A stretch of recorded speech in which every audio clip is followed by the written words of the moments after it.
Hello guys, welcome to Sheru ఐడియాస్కి. తెలంగాణ రాష్ట్ర వ్యాప్తంగా inter first year exams, inter second year exams అయితే జరిగాయి కాబట్టి వాటి సంబంధించిన రిజల్ట్స్ కోసం విద్యార్థులు అయితే ఎదురు చూస్తూ ఉన్నారు. అందరూ ప్రభుత్వానికి అయితే డిమాండ్ చేస్తూ ఉన్నారు త్వరగా రిజల్ట్ అయితే రిలీజ్ చేయాలనేసి. మొత్తం అయితే రాష్ట్ర ప్రభుత్వం అయితే రిజల్ట్ అయితే రిలీజ్ చేయబోతుంది మరి కాసేపట్లో ఈ రోజు. కాబట్టి రిజల్ట్ వచ్చిన వెంటనే ఎలా చెక్ చేసుకోవాలని దానిపై ఒకసారి చెప్తాను చూడండి.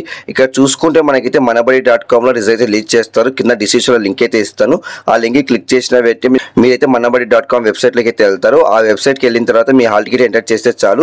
ఫస్ట్ అయితే ఫస్ట్ ఇయర్, సెకండ్ అయితే సెకండ్ ఇయర్. అలానే మనకైతే ఇంటర్ బోర్డు సంబంధించి కూడా వెబ్సైట్ కింద డిస్క్రిప్షన్ లో ఇస్తాను. అక్కడ కూడా అంతే సేమ్. జస్ట్ మీ హాల్ టికెట్ ఎంటర్ చేస్తే చాలు. జస్ట్ 1 minute లో వస్తాయి. అలానే వెయిటింగ్ న్యూస్ లో కూడా, అలానే మరి కొన్ని వెబ్సైట్ లింక్స్ కూడా మీకు అయితే డిస్క్రిప్షన్ లో ఇస్తాను. మీరైతే చెక్ చేసుకోవచ్చు. రిజల్ట్ అయితే వచ్చిన వ్యక్తి మరి కాసేపట్లో రిజల్ట్ అయితే రాబోతున్నాయి కాబట్టి మొత్తానికి ఈసారి అయితే అందరూ పాస్ చేశారంట. కాబట్టి సో అని చెప్పొచ్చు. కాబట్టి చాలా మంది విద్యార్థులు తెలియదు కాబట్టి ప్రతి ఒక్కరు లైక్ అండ్ షేర్ చేయండి. ప్రతి ఒక్కరు సబ్స్క్రైబ్ చేసి పక్కన బెల్ ఆన్ చేసుకోండి. Thank you for watching.